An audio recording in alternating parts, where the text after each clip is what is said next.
In this video, we just wanted to recap our camping trip that we went on to give the horses a test run for living full-time on the road. And we wanted to discuss different things that happened and kind of rate our trip, rate how we did, rate how the horses did. And this will just kind of give us a basis going forward of what we need to work on. I was very glad that we did the test run just because it was a massive learning experience. There were some things that happened that I feel like we should have figured out before we went, and a few instances we had to fail in order to know what to do next. Probably the thing I found the most frustrating was dealing with the generator. So it's an older generator. I think it's from like the 1990s maybe. But I mean, it seems to be in pretty good condition. But there was one day where we turned it on, it was going for a few minutes, and then it just cut off. So we played with it a little bit. When we started it, it kind of made the same sound that like a car battery makes when it's dead. That was our first full day there, where the generator went out and we still had like 4 days left. So we were freaking out initially because we didn't know what to do. We didn't know if it was the battery. And we were kind of out in the middle of nowhere. So it wasn't like there was a town really close by to where we could like run back and forth and get supplies. So we ended up having to drive like 30 minutes to the town to get a car battery. And then initially I went and got the battery and I got what I thought was the wrong one. So then Collin had to go back the next day and get pieces that we needed and things like that. So that was just a little overwhelming. After the initial day, like going into the evening, we realized that, okay, initially we freaked out, like we didn't really absolutely need the generator in that moment. We don't want to be without it, but we survived. Yeah, and I feel like that was kind of a breakthrough point for us, realizing we would be okay if we didn't have the generator. Like we have a little solar thing with a solar panel that like we can charge our devices with. But the temperature was really nice that day, so it's not like we needed the AC. If it was super hot, it would have been hard. Yeah, but we could just open the window and like it felt fine. That was good for us to learn and see. I feel like going forward, if there is ever an issue with it again, which there may be, we should be fine. And we can survive for a short period of time without it, you know, and we can always buy a new one if we had to. The generator we have is a very good brand of generator. It's the Onan 5500 or something like that. Yeah. And so if you maintain it properly, they're supposed to last a really long time. And so Collin has been like researching the maintenance on them, and we've been going through and doing the maintenance. So the good thing too is a lot of the campgrounds we go to, or at least a decent amount of them, will have electric hookups. So at those places, it's like you're not even... Right, you only really need the generator if you're primitive camping. Exactly. I think once we get out west, we'll be doing a lot more primitive camping. But for now, we're not. So we went to sleep with the generator not working. But that night, that was the night from hell. If you're a part of our joiners, you saw that video.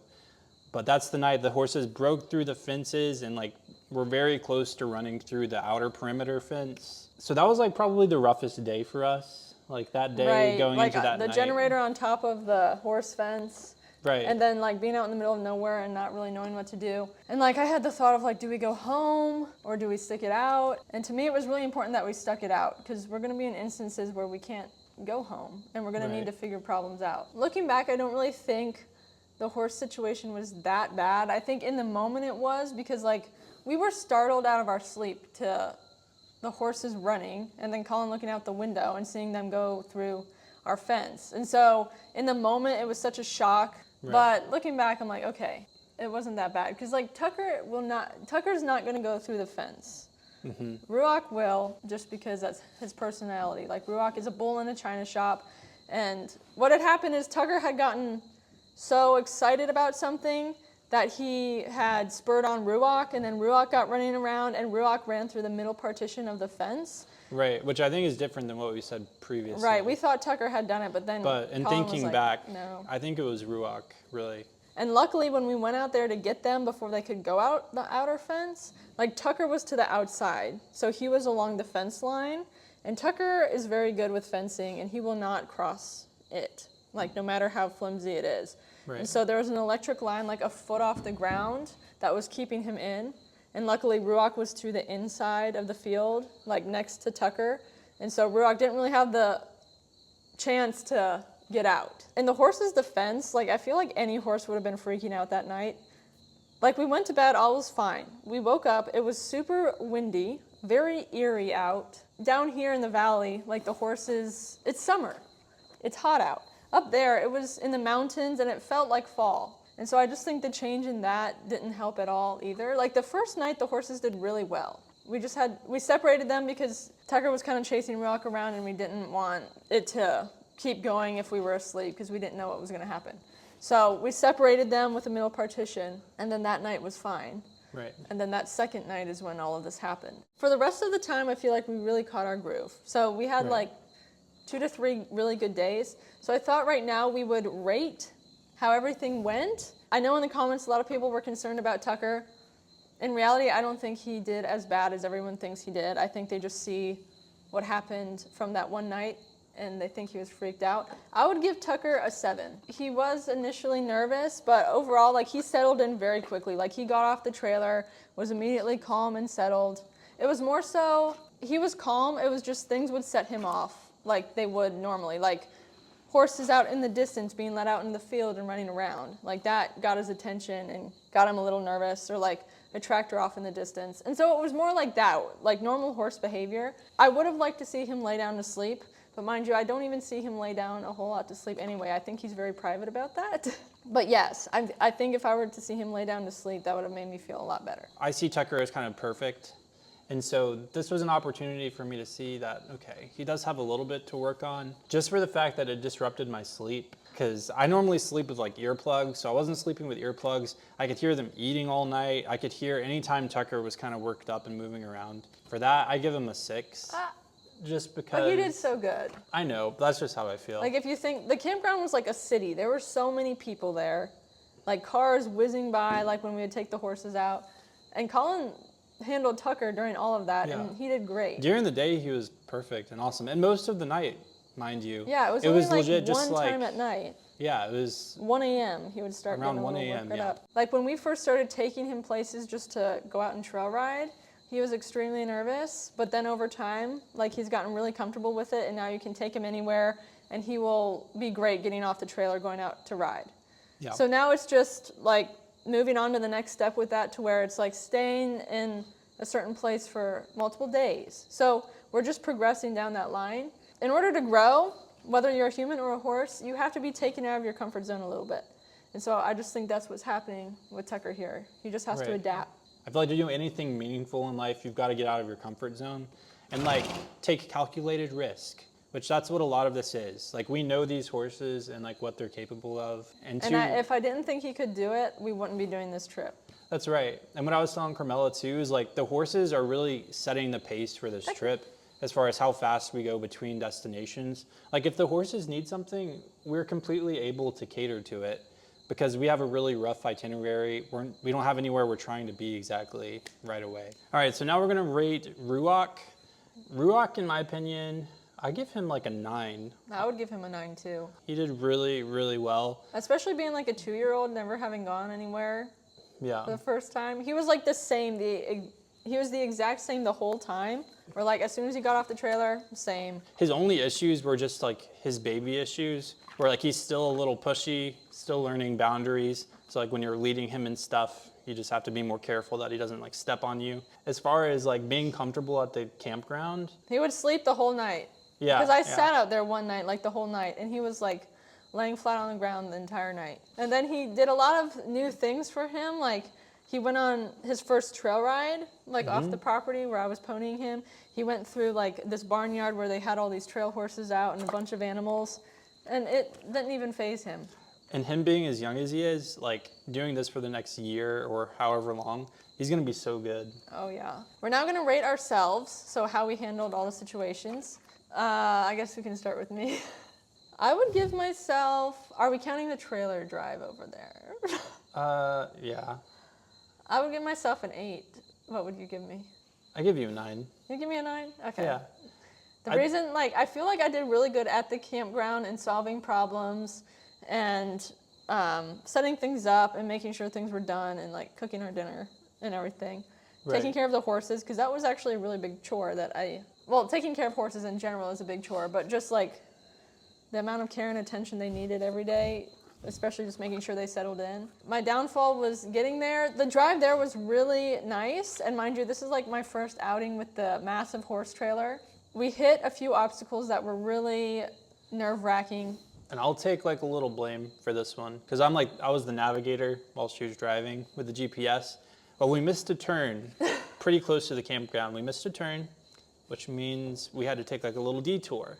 Well, the detour took us right through the middle of like downtown of this area. Narrow streets. And it was like a right angle turn surrounded by buildings. And cars. With a lot of traffic coming from both directions. She had to just pull out quickly and ended up not turning quite as wide as she needed to, so she went over the curb a little bit. And all the traffic was stopped watching me. Well, I didn't like feeling the stress. I'd rather just feel like I know I can do it, which I knew I could, but in the moment I was like, oh my gosh. And then driving over the scary bridge, and then I had to turn around like on the side of a mountain.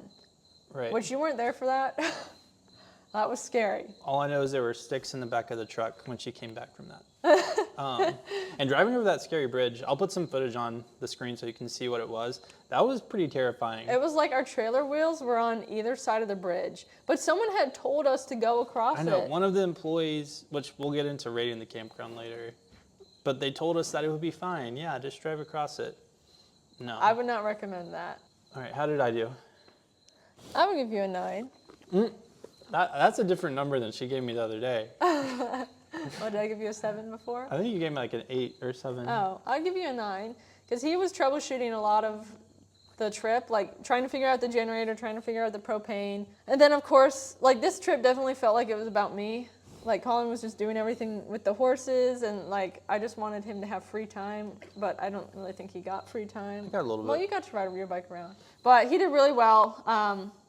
I think going forward, I would like to make sure that you have time to do what you want to do. I feel like it was all about the horses, which it was. And a part of that comes down to just to the type of campground that we're at. So the one that we're at now, when we only have the electric fencing, like we feel like we need to constantly be with the horses.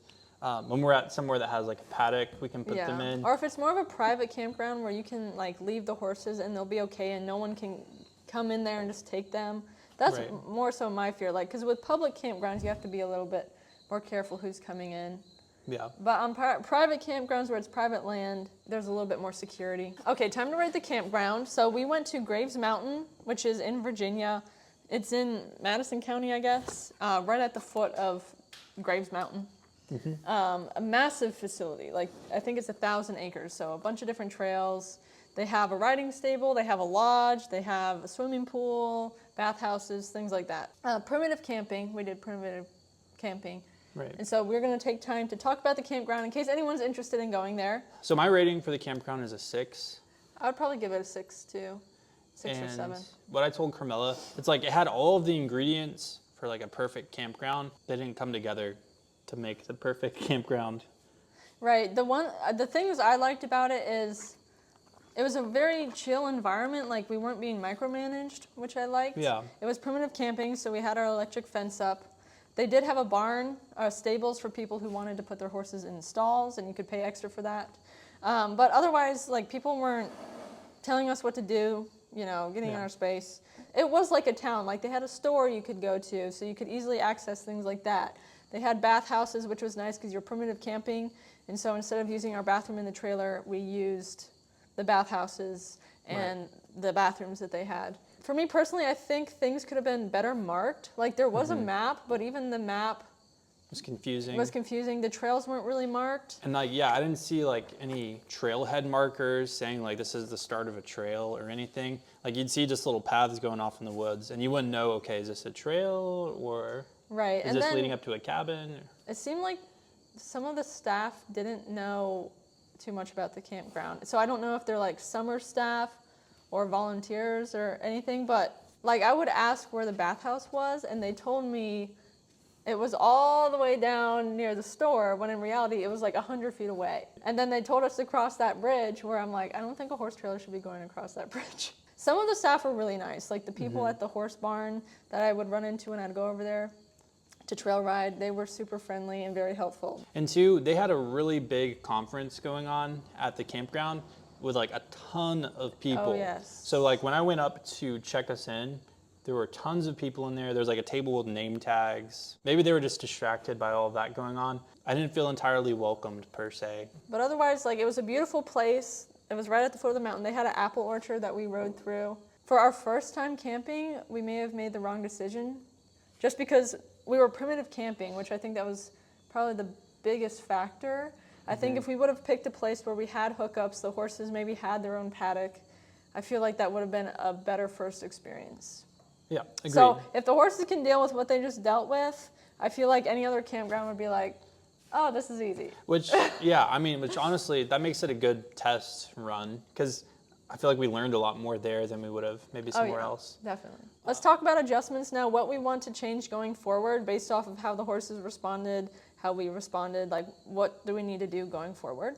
My initial goal was I wanted to get up to New England before fall really set in, just because I've always wanted to go to New England. I think the horses need to travel slower initially, and if we were to go up there, we would have to kind of be moving along. But I think for Tucker's sake, I just want him to have good first experiences, and I want him to have time to settle into places. And so like staying longer at places, like for a week or two initially would be better for him. And so I think we're just gonna stay kind of around like Virginia and the surrounding states initially, just to give us time to settle in. And that way we're not like rushing to get anywhere. And then we also have family kind of spread throughout the area that we could go to if we had to. We have family members who have little plots of land to where if we absolutely needed to, we could go and stay on the land. And so it's nice having that backup in case something were to happen. That camping trip was the first time the horses like stayed in the electric fence. Like we've set it up in their paddock, but that was the first time they were like surrounded for 5 days with it. At the next campground, we have paddocks reserved to where the horses will have an actual fenced in field. I think for Tucker, that would help him out a little bit because I think like a solid fence just gives him a little bit more security. I think the electric fence kind of freaked him out a little bit, honestly. Right, and two, if they did get worked up, not saying they will, but if they did, it's not like they have something they could just run through as easily. There's going to be other horses at these campgrounds, and so they'll be able to see other horses. It'll just feel a little bit more like comfortable for them rather than being out in the middle of nowhere with no other horses in an electric fence surrounded by wilderness. Another thing I need to figure out is the hookups. So I think the next two campgrounds we're going to have electric and water. So I've never messed with any of that. I think they have everything. Well, at least one of them does. Really? Like sewage, like drain? Okay. So yeah, I'll have to play with that and troubleshoot some more. Once I have all that stuff figured out too, it'll be a lot easier for me because it's not like I'm spending all my time like reading manuals and figuring stuff out. Right, so if you started figuring that out now, so when we get there, we're not trying to figure it out. In my mind, it's just as simple as you hook up this thing to this thing. No, Collin, you need to watch it before we get there. So are we having second thoughts about this trip? For me, definitely not. I'm committed to doing it. We took the problems in stride, I think, and I'm excited for all the next campgrounds that we're going to be going to. For me, I don't think I'm having second thoughts either. I mean, I definitely want the horses to settle into the lifestyle and adapt. I think that's my main focus right now. And I like the fact that we can slow our pace down and work for them to where like we're doing things so that the horses can settle in faster. We don't have to be anywhere fast. We'll just stick around the area. That way we're not like fighting off the cold either. Like we kind of know how the season's gonna go. I think he likes your shirt. I think he does too. For those of you wondering, we have 15% off of our Etsy merch. We have t-shirts for everyone, sweatshirts for everyone, every kind of horse owner, whether you like funny stuff, whether you like some cute little classy stuff, whether you like Bible verses. This is a Bible verse shirt. It says wonderfully made from Psalm 139. You can go check those out. The link is in the description.